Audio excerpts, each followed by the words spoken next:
So be careful.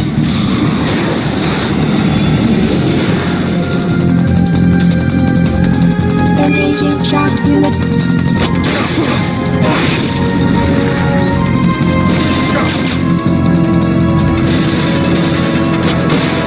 Aim for the cylindrical AI pod.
memory boards before the pod's ejected. The black memory boards are locked. Go after the boards with icons over them.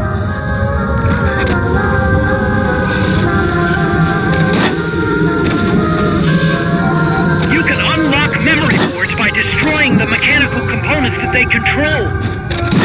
Any boards you remove can be used to build our own AI weapon. Memory boards have different functions according to the icons displayed over them. Go ahead and take whichever ones you want.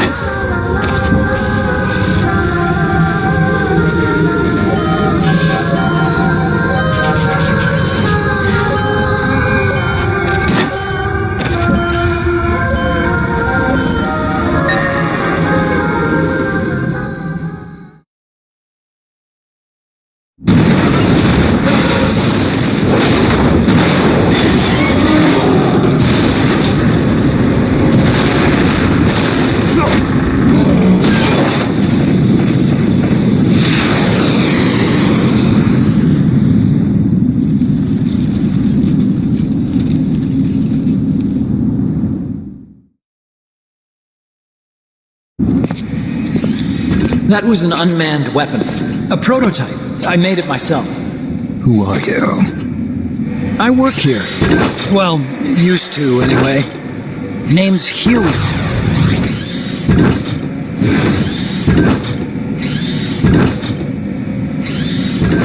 And who might you be? You don't look like one of those mercenaries. Me. I'm an entomologist. A fighting entomologist? Yeah, I specialize in butterflies. I'm here to catch Ulysses. Ulysses? Huh. I didn't think they lived in Costa Rica. Morphos, maybe? That's it. Need to get some before the Washington Treaty goes into effect. Says here Morphos aren't covered under the treaty. Must have slipped my mind. You sure you're feeling all right? Anyway, long story short, the butterfly got away. So how about it, Doc? Did you make that big butterfly too? Yes. And no. What was that thing? What are they doing here? Huh. Something tells me you're no ordinary entomologist.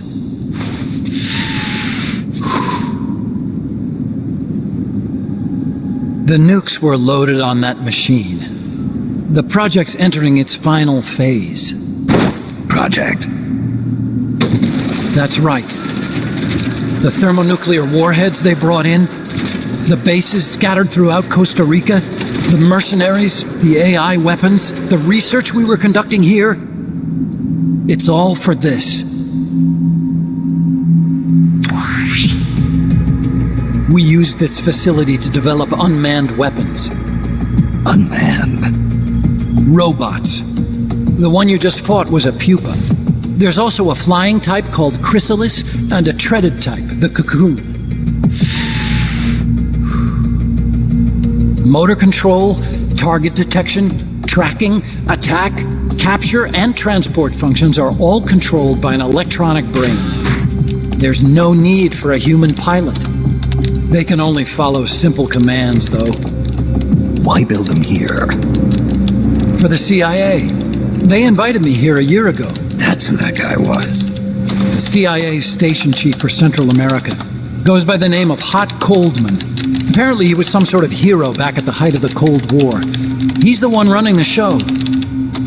We called it the Peace Walker Project. Peace Walker? They're going to deploy a new type of nuclear weapon along the Caribbean coast of Latin America. A mobile, unmanned nuclear platform. Unmanned nuclear platform? A failed deadly system that can automatically move into position and launch a retaliatory nuclear strike. It can move on its own, and stealth shields it from radar and satellite detection, drastically reducing the risk of it being destroyed in a preemptive strike. And this is the new deterrent? Supposed to be. The problem is the locomotion system. There's no dry season in the Caribbean. It rains all year round. The terrain is full of tropical rainforest. A lot of the time you can't even build a proper road. So I went back to where it all started. What's that? Legs. Walking power. A mobile launcher carrying a thermonuclear warhead even more powerful than the Soviet RDS-220s. That's Peace Walker. Chico's Basilisco. We did the assembly and field testing here. A walking nuke. I sort of borrowed the original idea from behind the Iron Curtain. The missing link between infantry and artillery. Metal Gear.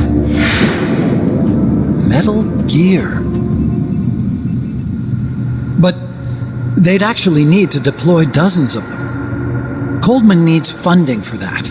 And to get it, he's planning a test, which will also serve as a demonstration for the folks back at Langley. Wait, he's launching a nuke to prove that his perfect deterrent works? In his words, to prove that if someone attacks us, we will strike back. Put simply, nuclear deterrence is the idea of using nukes to keep nukes in check. If one side launches nuclear weapons, the other is sure to launch theirs in retaliation, which makes launching an act of suicide. In the end, neither side can use its nukes. It's thanks to this doctrine that the world's two superpowers have avoided all-out confrontation. Nuclear deterrence has brought us peace. At the very least, it's prevented another world war from breaking out. But the theory of nuclear deterrence exists only on paper. In reality, there's no guarantee that either side would follow through with retaliation. There's the chance that a preemptive strike could destroy all the missile bases, render them unable to retaliate. But the biggest flaw in the theory is that the decision to retaliate has to be made by human beings. Let me give you a real-world example. Let's say Country X launches first against Country Y. If the people in charge of Country Y are like you and me, they're not going to be able to retaliate, knowing that they're effectively ending all human life. So then the weak link in nuclear deterrence theory is the uncertainty of retaliation. Bingo. And that creates a loophole Country X can exploit to launch the first strike. Which is why we designed the system to be unmanned. With Peace Walker, retaliation is certain. It chooses the appropriate target and launches a retaliatory nuclear strike every time, without needing human input to make the call. Launching a nuclear strike against Peace Walker is tantamount to pushing the launch button against yourself. It closes the loophole in nuclear deterrence theory, rendering our friends in Country X completely unable to launch. What Coldman is saying is that to achieve this goal, we need to demonstrate that retaliation will be carried out by a machine. He will launch his nuke. And then his version of deterrence will be complete. And you believe him? I believe in peace through nuclear deterrence. Why? My father worked on the Manhattan Project.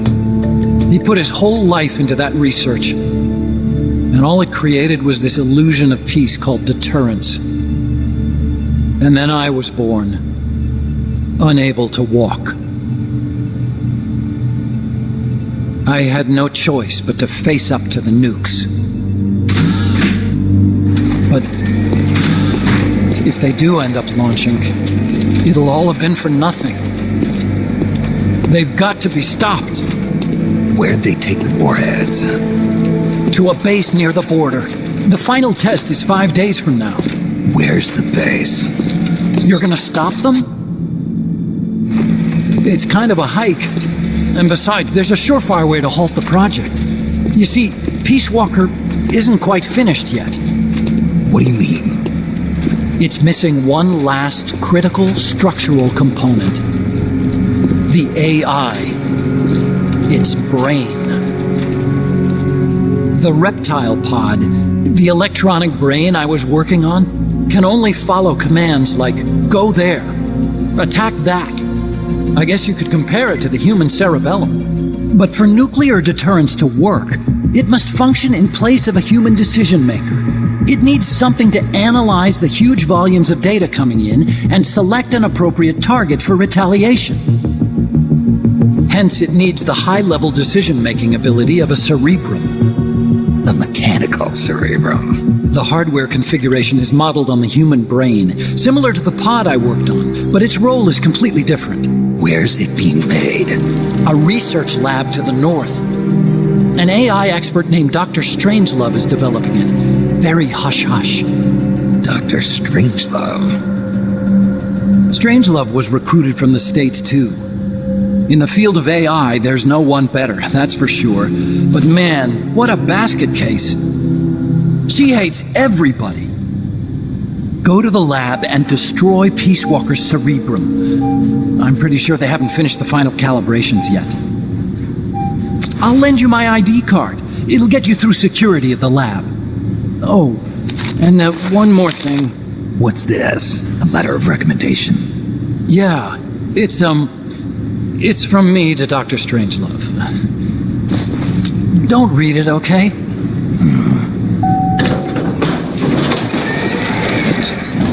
So what will you do now? I'm done with science. At this rate, I'm probably already halfway to hell anyway. Not so fast. Why not join us? Our place is outer heaven. You'd fit right in. Outer heaven? Yeah. I'm probably better suited to something like that than this paradise. Good. You get a free balloon trip for signing up. Enjoy it. You'll feel like a butterfly. You're an agent, right? Who do you work for? Me. I was a Cold War tool, same as you. Now I'm not so useful anymore, so they cut me loose. I don't answer to anyone. Call me Snake. Snake. The name seems familiar somehow. Yeah, it's probably just deja vu. You see that there? Beyond the cloud forest? See those ruins? Yeah. That's where you'll find Dr. Strangelove's lab.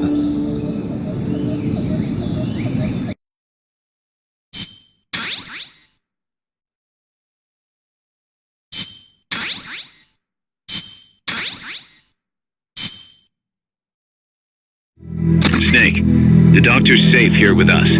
Huey, how are you feeling? Never better. This is quite the pad you've got here, boss. I'm impressed. Call me Snake. Whatever you say. Like it or not, everyone here calls you boss. By the way, if you're at all interested in improving your tech, by all means assign me to the R&D section. I'm pretty sure I'll be of some use. Once we have the necessary materials and blueprints, we can start work on that bipedal mech. I appreciate that, but are you sure you're okay with having your work used for war? I'll be using it to keep past mistakes in check. If I can help thwart the Peace Walker project, I'm happy to do it. Deterrence theory, Huey style, huh? Anyway, if you need any intel on the enemy's weapons or electronic brains, contact me. I've been given my own frequency. Sounds good to me, Doc. I'll do that. Good. Whatever the means, you must put a stop to their plans. Hey, boss. You mind if we powwow for a sec? What now? MSF brand rations? Actually, that sounds... No. With all the men we have now, it may be time we started sending some of them to other countries. You mean dispatching marks? How else are we going to keep feeding the crew we have? I know. You're right. Okay. To deploy troops, select Outer Ops from the Mother Base menu. If it goes really well, we might even get new recruits, weapon design specs, or leads on new missions. We can deploy any vehicles or large-scale weapons in our arsenal as well. And if things don't go really well? Yeah, we could lose men. I won't try and force you. You're the one calling the shots here, boss.